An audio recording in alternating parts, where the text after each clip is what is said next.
back to July 2004 in a Stockton courtroom, where 17-year-old Marvel Weaver displays a chilling lack of humanity. Smirking at the gallery, he openly mocks the devastating grief of the Sartin family, projecting a cocky assurance that the penitentiary system would be a trivial inconvenience. The media captured every moment of this callous theatre, broadcasting the image of a teenager who believed himself untouchable and audaciously signaled that prison would be easy. Yet, the accompanying audio from a hearing 5 years later reveals a total disintegration of that persona. The arrogance has evaporated, replaced by the sobbing, fractured voice of an inmate broken by the brutality of adult incarceration, begging for a mercy he once scorned. This film examines the violent murder of Robert Sartin and the subsequent unraveling of his killer. It explores the psychological chasm between the perceived street credibility of a teenage murderer and the unforgiving reality of a life sentence, documenting the precise moment when the fantasy of the hardened criminal collided with the crushing architecture of the prison state. Before we continue with this disturbing case, please subscribe to our channel if you haven't already, and let us know in the comments where you're watching from. Your support is what allows us to continue bringing these important stories to light. To understand the cataclysm that would eventually tear through the quiet heart of Chardon, Ohio, one must first look away from the flashing lights of the police cruisers and the yellow crime scene tape that would come to define February 27, 2012. Instead, the story begins in the silence of a snow-covered community in Geauga County, a place known more for its maple syrup production and harsh winters than for the kind of violent outbursts that make national headlines. It is here, within the cracks of a fractured family lineage, that the trajectory of 17-year-old Thomas T.J. Lane III was set, in motion long before he ever picked up a weapon. The path to delinquency is rarely a straight line. It is often a slow erosion, a geological shifting of circumstances and psyche. For T.J. Lane, the bedrock was unstable from birth. Born in September 1994, he entered a world already marred by volatility. His parents, Thomas Lane Jr. and Sarah Nolan, were teenagers themselves when he was born, ill-equipped to navigate the demands of parenthood, let alone the demons of their own making. The household was not a sanctuary, but a battleground. Law enforcement records from the period paint a grim picture of the environment TJ was swaddled in. A domestic sphere punctuated by aggression and instability. The central figure of chaos in TJ's early life was his father, Thomas Lane Jr., a man with a formidable and violent criminal record. Lane Jr.'s legacy was one of brutality. His history included charges for assaulting a police officer and, in a particularly harrowing incident, holding a woman's face under running water and striking her head against a wall. This was the model of masculinity presented to the young TJ. Explosive, uncontainable, and devoid of empathy. The psychological imprint of such paternal violence is indelible. While TJ would later be described by some peers as quiet or withdrawn, the undercurrent of his development was fed by this reservoir of inherited rage. By the time TJ reached school age, the nuclear family had effectively detonated. With his father frequently incarcerated or absent, and his mother struggling with her own challenges, custody of TJ and his sister eventually fell to their maternal grandparents, Jack and Carol Nolan. The Nolans provided a physical shelter, a semblance of the stability that had been denied to TJ in his infancy. They were respected members of the community, offering a home that was by all accounts orderly and safe. Yet, the displacement left a mark. TJ became a boy existing in the margins of other people's lives, a son without a father, a student who drifted through the hallways of the Chardon school system like a ghost. As he transitioned into adolescence, the quiet boy persona began to calcify. In the hallways of Chardon High School, he was not a bully, nor was he the quintessential outcast often profiled in the aftermath of such tragedies. He had friends, he dated, he attended social gatherings. To the casual observer, he was merely an introvert, a kid who kept his head down. But beneath the surface, the tectonic plates of his psyche were grinding together. The clinical precision with which he would later execute his violence suggests a mind that was not just drifting, but brooding, calculating the distance between himself and the world around him. The academic system, designed to catch falling students, noticed the drift, but perhaps missed the depth of the descent. By his sophomore year, TJ was struggling. His grades, once average, began to slip. The solution was a transfer to Lake Academy in nearby Willoughby, an alternative school designed for students who weren't thriving in the traditional high school environment. Lake Academy was intended to be a reset, a place for at-risk youth to find their footing. For TJ, however, the transfer served only to further isolate him from the mainstream social fabric of Chardon High, even as he continued to wait for the bus there every morning to be transported to the alternative campus. It was during this period, late in 2011, that the silence began to leak. In the digital age, the first screams often happen on screens, and TJ was no exception. His Facebook page became a canvas for a darkening worldview. Where other teenagers posted about music or relationship drama, TJ began to post cryptic, poetic ramblings that hinted at a profound disassociation from humanity. On December 30, 2011, just 2 months before the tragedy, he posted a status that read like a manifesto of nihilism. Now, feel death, not just mocking you, not just stalking you, but inside of you, he wrote. He concluded the post with a chillingly prophetic line, "Die, all of you." These were not merely lyrics or teenage angst. They were the exhaust fumes of a mind revving up for violence. Yet, in the deluge of social media noise, these red flags were lost in the scroll. Friends who saw them perhaps dismissed them as dark humor or a cry for attention, not realizing they were witnessing the final stages of a metamorphosis. TJ was constructing a reality where he was the arbiter of life and death, a god in a world that had made him feel small. The psychological profile of TJ Lane during this pre-delinquency phase reveals a disturbing duality. Outwardly, he remained the sweet grandson who helped his grandparents with chores. He was described by some female friends as gentle and soft-spoken. But this gentleness was a veneer. Inside, the legacy of his father's violence and the accumulated resentments of a fractured childhood were coalescing into a cold, hard resolve. He began to lift weights, focusing on his physical strength. He became more withdrawn, his eyes often described as empty or flat by those who looked closely enough. The mechanism of the tragedy arrived in the form of a .22 caliber Ruger Mark III semi-automatic pistol.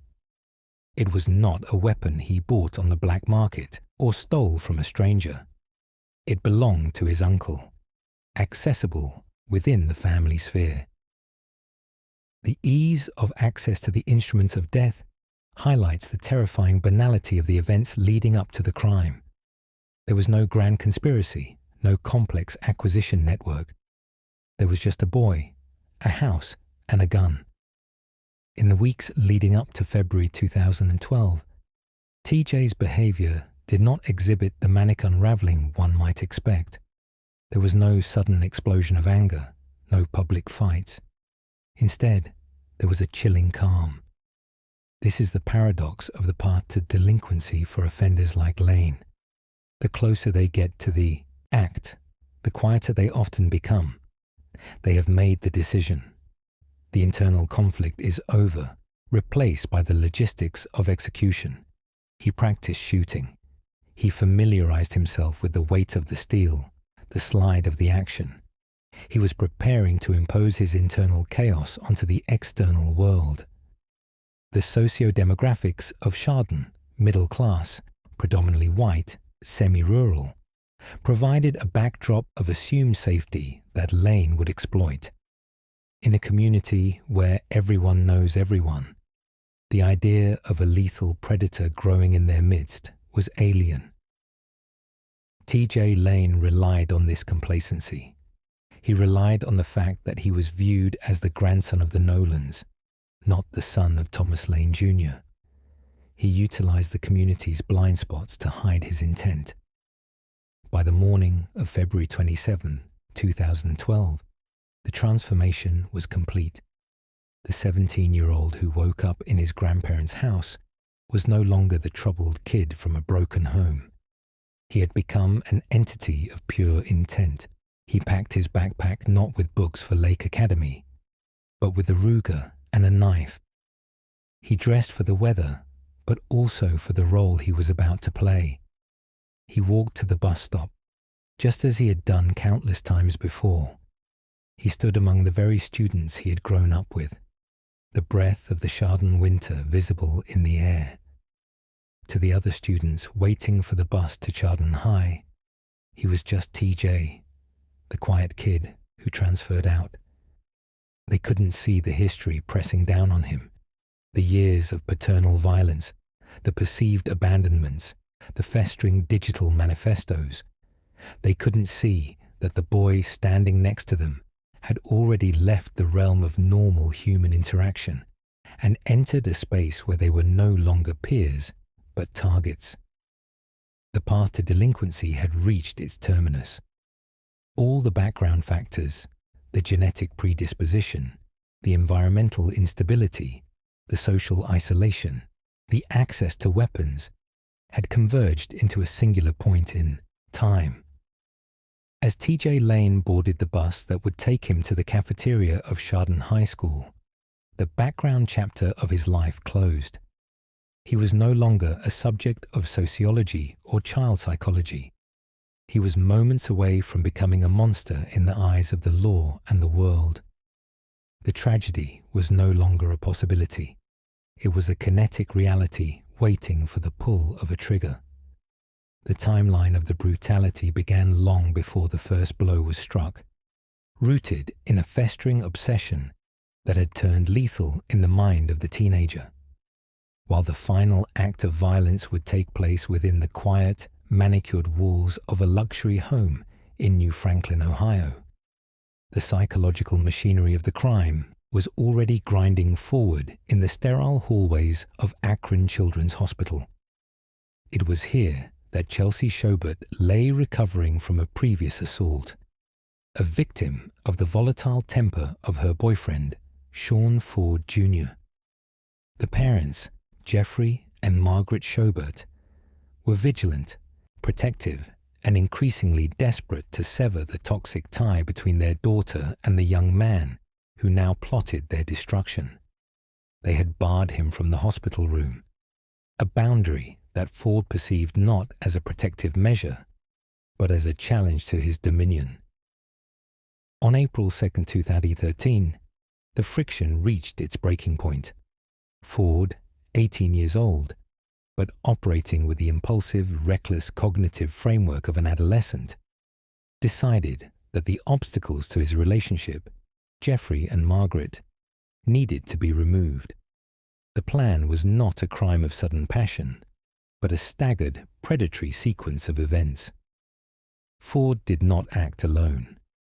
He enlisted the help of a 14-year-old accomplice, a younger peer who looked up to him, ensuring he had both assistance and an audience for the violence to come. The journey to the Schobert residence was marked by a chilling lack of hesitation. Ford knew the layout of the home intimately. He knew the rhythms of the family. Most importantly, He knew that the parents were currently distracted, their attention consumed by their hospitalized daughter.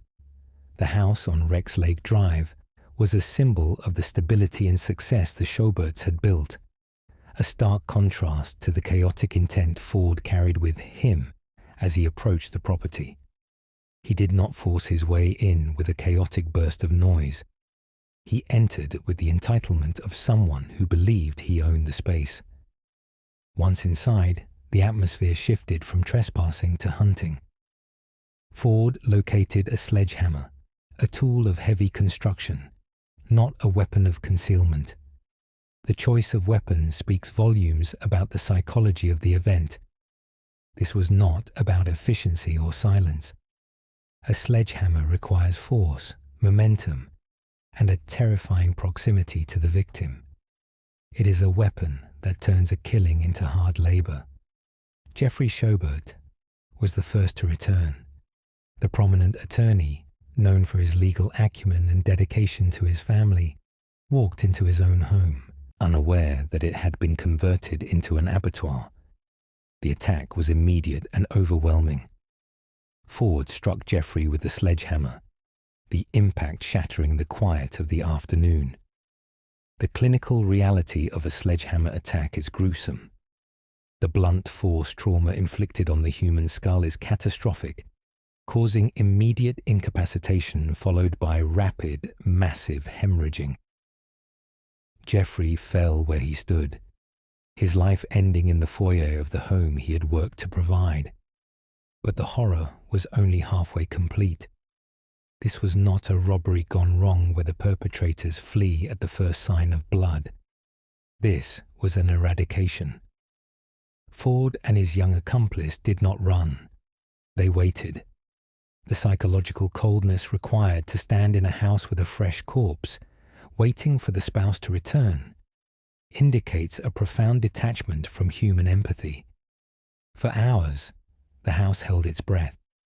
The silence was punctuated only by the digital noise of Ford's life, checking messages, perhaps formulating the lies he would tell later. When Margaret Sjobert arrived home, she walked into the same trap that had claimed her husband. She was a woman exhausted from the emotional toll of her daughter's hospitalization, expecting the sanctuary of her home. Instead, she found her husband dead and her daughter's boyfriend armed with a sledgehammer. The details of her death mirror her husband's in brutality, but exceed them in tragedy, as she likely had a split second to comprehend the nightmare before the first blow landed. Ford attacked her with the same mechanical ferocity. The autopsy reports would later detail the extensive fractures and trauma, a map of violence that left no doubt about the intent to kill. With both parents dead, the house fell silent again. But Ford's behavior in the immediate aftermath was not one of panic or remorse. It was cavalier, bordering on bored. He did not flee into the woods or hide in a basement. He and the accomplice moved through the house, stepping over the destruction they had caused. They took items of opportunity, money, jewelry, the spoils of a war Ford believed he had just won. The exit from the crime scene was as brazen as the entry. They took the Sjoberts' car. Ford, behind the wheel of the vehicle belonging to the man he had just bludgeoned, drove away from New Franklin. The dissociation was absolute.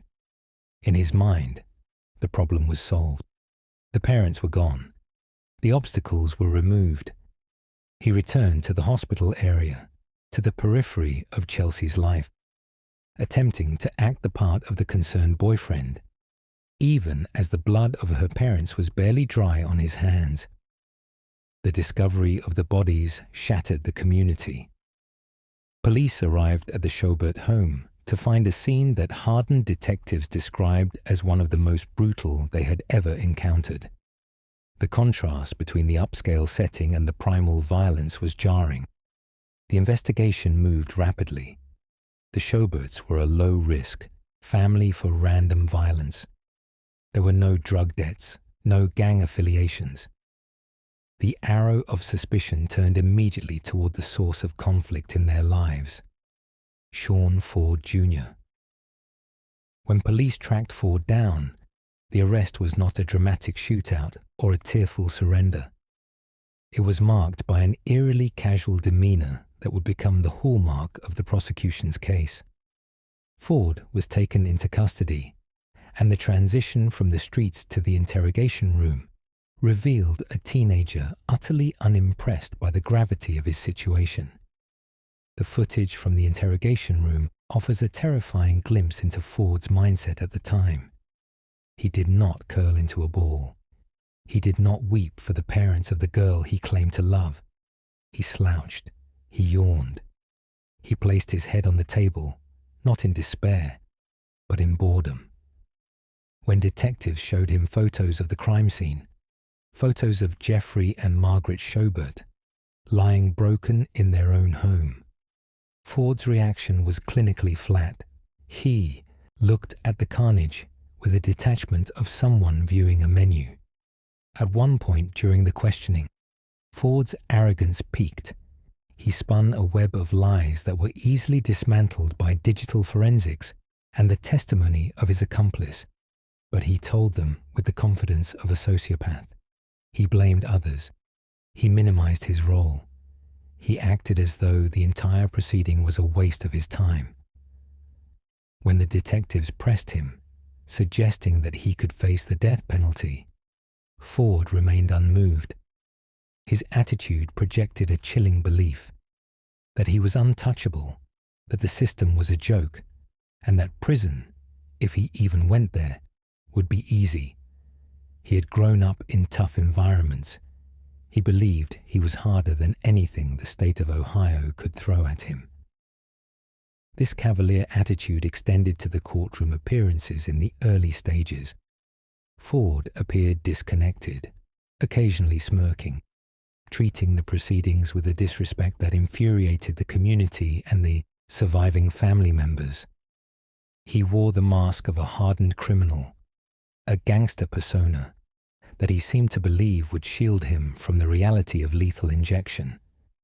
He seemed to view the court not as a hall of justice, but as another room he could dominate with silence and posturing.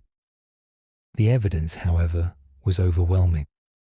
The text messages he had sent from the victims' phones, the blood evidence, the confession of the accomplice, and the GPS data from the stolen car built a cage around him that no amount of posturing could break.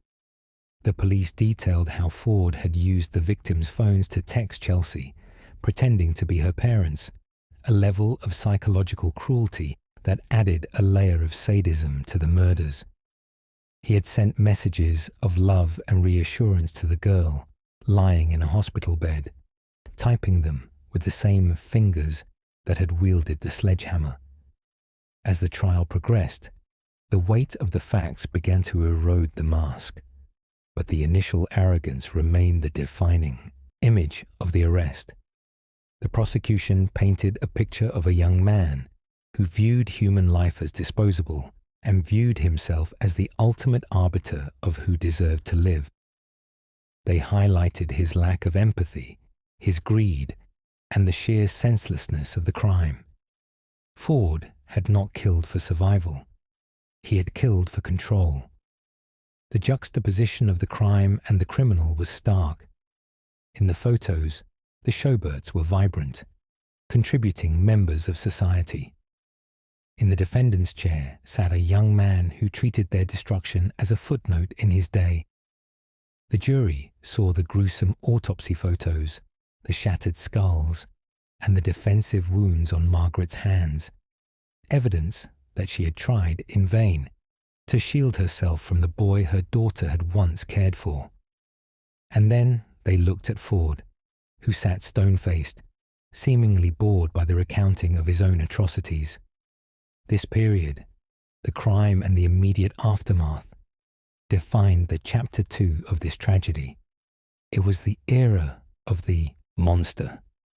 It was the time when a teenager believed he was a god, capable of taking life without consequence. He believed that his toughness would insulate him from the horror of his actions. He believed that the walls of a prison would be just another playground for his ego. He was wrong. The gravity of the judicial system is a slow-moving glacier, and while Ford may have felt superior in the interrogation room, the reality of a capital murder charge was grinding toward him. The boy, who thought prison would be easy, and who treated the death of two innocent people with a shrug, was about to face the full, crushing weight of the state.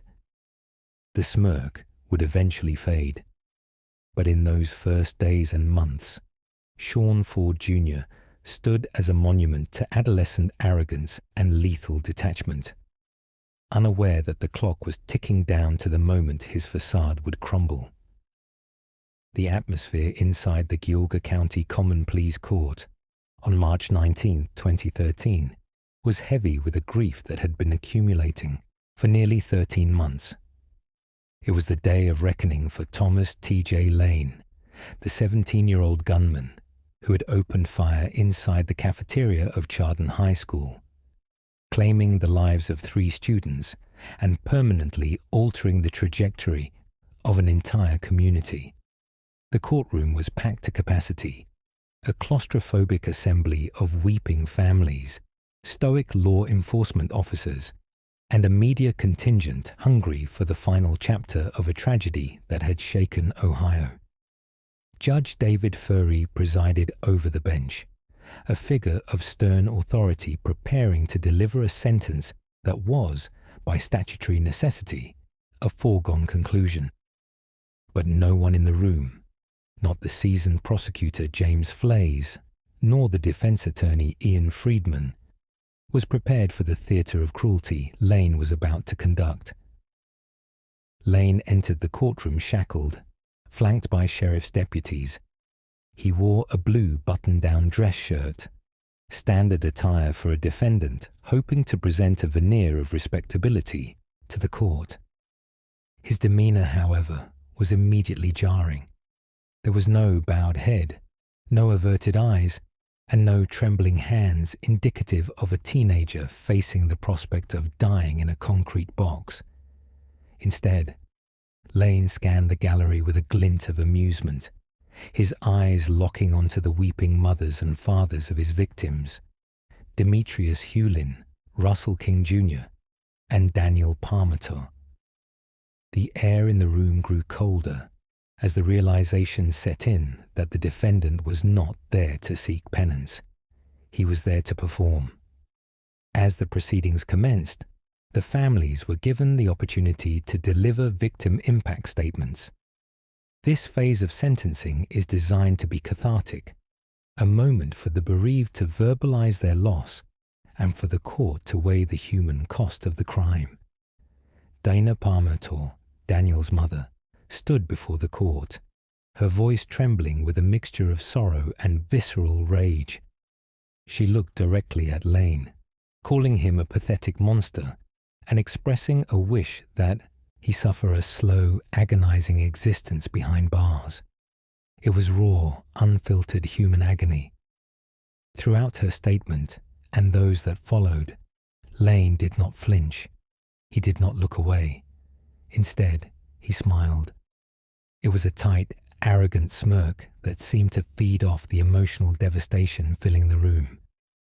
He swiveled in his chair, rocking slightly, treating the grieving parents not as accusers, but as an audience he had successfully captivated. The tension in the room snapped when it was Lane's turn to address the court.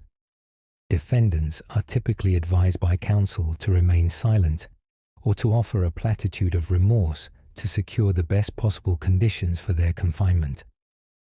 Lane ignored this convention entirely. With a defiant, fluid motion, he began to unbutton his blue dress shirt. A gasp rippled through the gallery as he peeled the fabric back to reveal a white t-shirt underneath. Across the chest, scrawled in thick black permanent marker, was a single word: killer.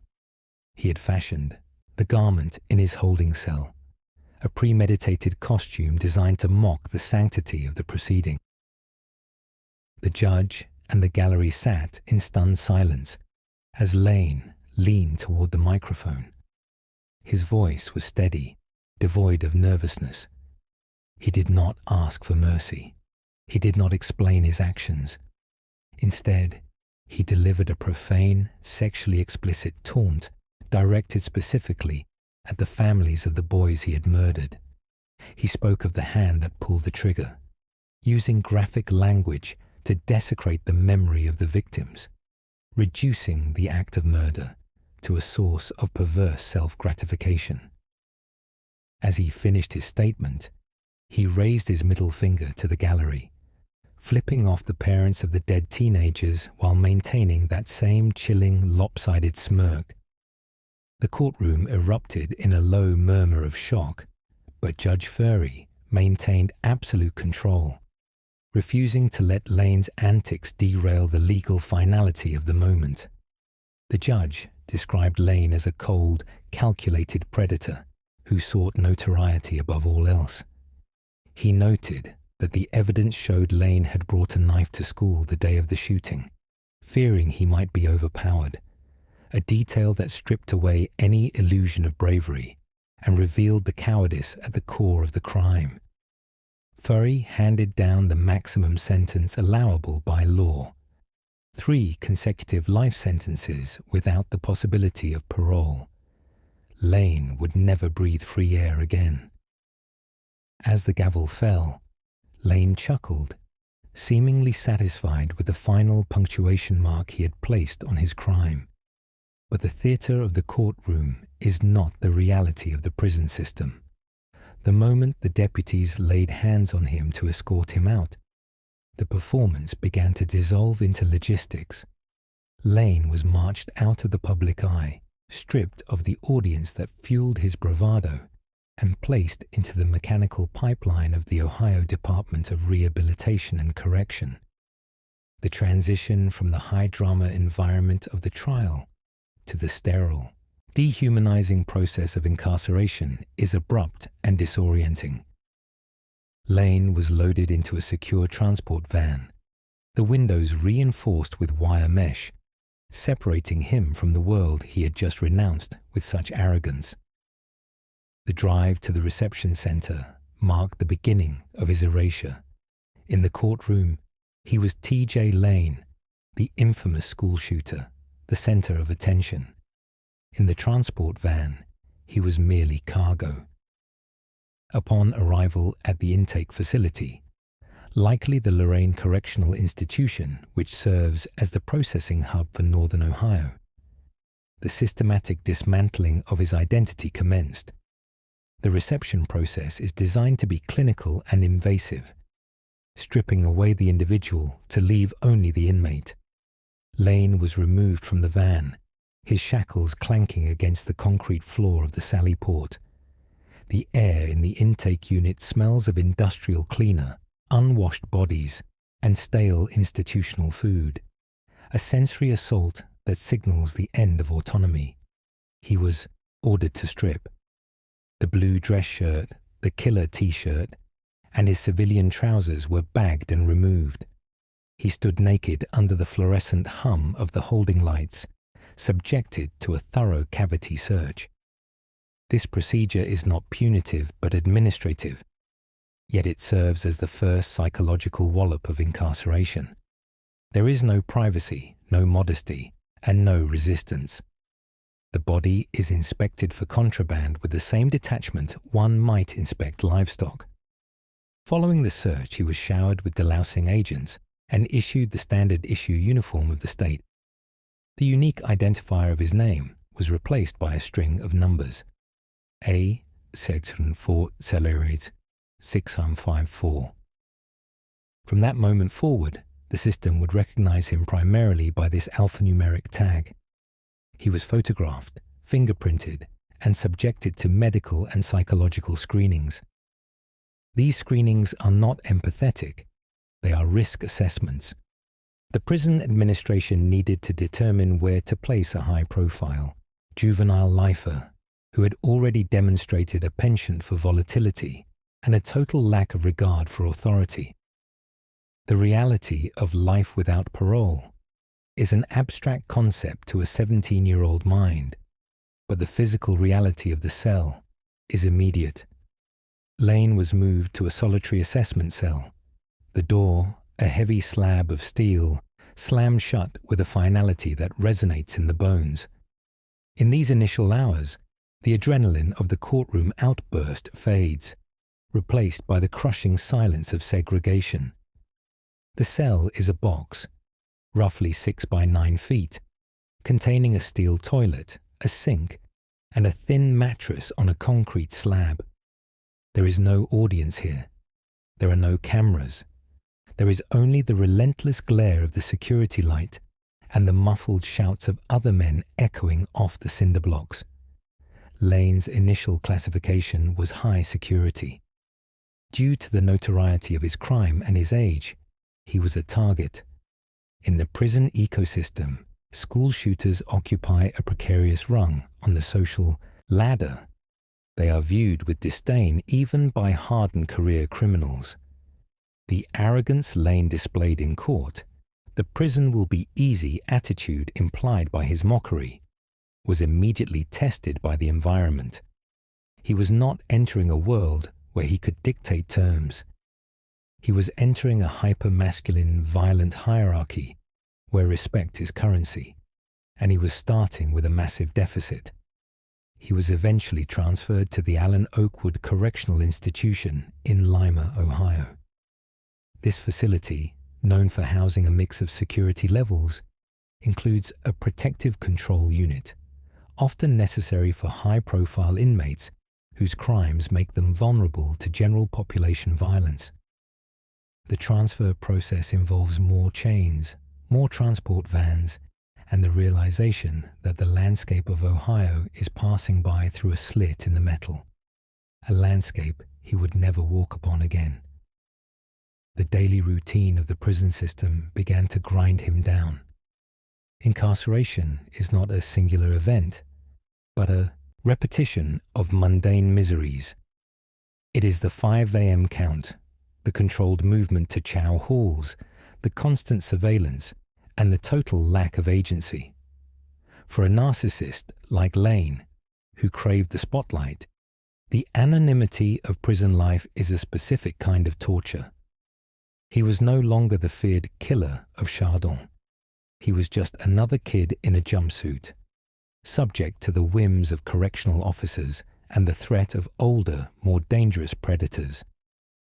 In the months following his sentencing, the bravado seen in the courtroom began to clash with the reality of survival. The system does not care about handwritten T-shirts or middle fingers. It demands compliance. Lane's behavior suggests he initially tried to maintain his rebellious persona. He incurred infractions, resisted authority, and maintained a posture of defiance. But the prison system has infinite patience and infinite resources to quell rebellion. Privileges were stripped. Commissary access was restricted. Time in the sides of whole, disciplinary segregation, became a feature of his existence. The psychological toll of a life sentence starting at age 18 cannot be overstated. The brain is still developing, yet the future has been amputated. Lane watched as the world moved on. The news cameras stopped coming. The fan mail from twisted admirers, a common phenomenon for high-profile killers, eventually slowed to a trickle. He was left with the 4 walls and the knowledge that he would die within the perimeter fence. This period of entering the system served as the crucible. The smirk that had defined his sentencing hearing was not sustainable when faced with decades of nothingness. While he had projected an image of a remorseless villain who would find prison easy, the grind of the institution began to erode that facade. The silence of the cell block at night does not offer applause. It offers only time. Time to think, time to rot, and time to realize that the life he had thrown away was truly irrevocably gone. As he settled into the rhythm of Alan Oakwood, a new desperation began to form. The killer persona was a mask that had served its purpose in the courtroom, but it offered no protection against the bleakness of his reality. He began to conspire, to look for cracks in the system, not because he was a mastermind, but because the crushing weight of his sentence was suffocating the arrogance out of him. The boy who laughed at a judge was slowly being suffocated by the inmate he had become. The stark, clinical lights of the prison corridor revealed the truth that his teenage mind had failed to grasp during his outburst. He had buried himself alive, and the dirt was being shoveled on top of him, day by identical day. The sentencing hearing on March 19, 2013, remains one of the most chilling displays of adolescent arrogance in the history of the Ohio judicial system. Thomas Michael Lane III, known as TJ, entered the Geauga County courtroom not with the contrition expected of a 17-year-old facing 3 consecutive life sentences, but with a calculated performance of defiance. He unbuttoned his blue dress shirt to reveal a white t-shirt underneath, upon which he had scrawled the word "killer" in thick, black marker. He smirked at the families of Demetrius Hewlin, Russell King Jr., and Daniel Parmator, the 3 students he had gunned down at Chardon High School a year prior. When given the opportunity to speak, Lane did not ask for forgiveness. Instead, he directed profanity and sexual gestures toward the grieving parents, capping his statement with a glib dismissal of his own fate. At that moment, the teenager projected an aura of invincibility, signaling to the court and the cameras that the prospect of life in prison was a trivial inconvenience he could easily withstand. However, the transition from the theatrical atmosphere of the courtroom to the concrete reality of the Department of Rehabilitation and Correction began the immediate erosion of that facade. Lane was initially processed into the Alan Oakwood Correctional Institution in Lima, Ohio, a medium-security facility. Here, the 17-year-old was no longer the central antagonist of a media spectacle, but merely inmate A640-654. The celebrity status he courted during the trial held no currency among a population of adult offenders where hierarchy is determined by violence and tenure, not headlines. The bravado displayed before Judge David Furey had to be maintained without an audience, a difficult feat in the monotonous regimentation of prison life. The narrative of Lane's incarceration took a sharp turn 18 months into his sentence, marking the beginning of the hard reality that would come to define his legacy. On September 11, 2014, Lane, along with inmates Clifford O. Anderson and Lindsay Bruce, engineered an escape from Alan Oakwood. Utilizing a makeshift ladder constructed from cabinets in a recreation area, they scaled the fence and fled into the surrounding woods. For a brief window of time, Lane was free, sparking a massive manhunt that terrified the local community. Yet, this escape was not the act of a mastermind, but a desperate flight that exposed his fundamental immaturity. The reality of his situation crashed down just 5 hours later. Lane was not found orchestrating a grand evasion. He was discovered hiding near a wooded area by the prison, cold, unarmed, and compliant. The arrogance of the killer T-shirt had dissolved into the shivering surrender of a 19-year-old boy in a cornfield. The capture signaled the end of his time in general population and the beginning of a far more punitive existence. The system, having been embarrassed by the escape, responded with the full weight of its security apparatus. Lane was immediately transferred to the Ohio State Penitentiary in Youngstown, a super-maximum security facility designed to house the state's most dangerous and disruptive inmates. It is within the walls of the Ohio State Penitentiary over the subsequent 5 years, that the true legacy of Lane's arrogance calcified into a grim routine. The environment at OSP is engineered for isolation and sensory deprivation, a stark contrast to the social environment of a high school or even a medium-security prison. Lane was placed in administrative segregation, a classification that entails 23 hours of lockdown per day. The cell, measuring approximately 7 by 13 feet, consists of poured concrete walls, a steel sink and toilet combination, and a concrete slab for a bed. The window, a mere slit, offers no view of the horizon, only the sky or a prison wall, effectively severing the inmate's connection to the outside world. By 2018, 5 years after his defiant courtroom display, the psychological toll of this existence had become the dominant fact of Lane's life. The swaggering teenager who once claimed the hand that pulled the trigger was now a 23-year-old man living in a concrete box.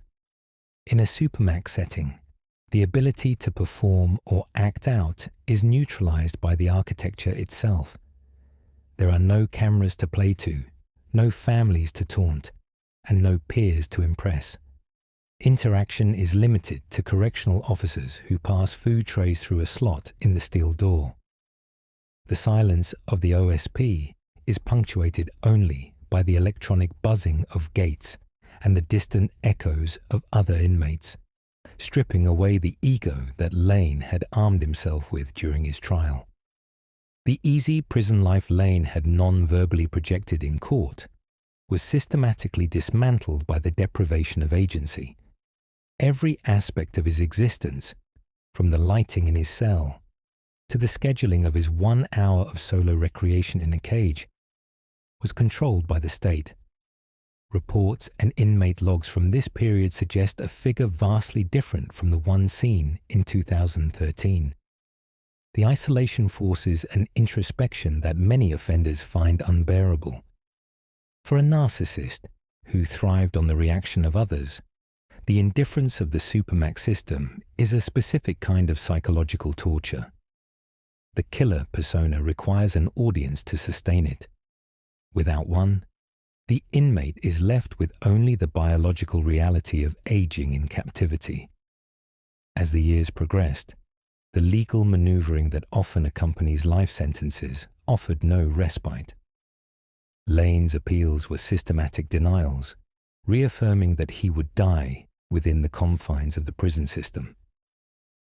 The finality of life without parole ceases to be an abstract legal term and becomes a visceral daily experience. By the 5-year mark of his time in Youngstown, the legacy Lane had attempted to build, that of a cold, unfeeling monster, had been subsumed by the banality of his punishment. He had become a statistic in the state's most secure inventory.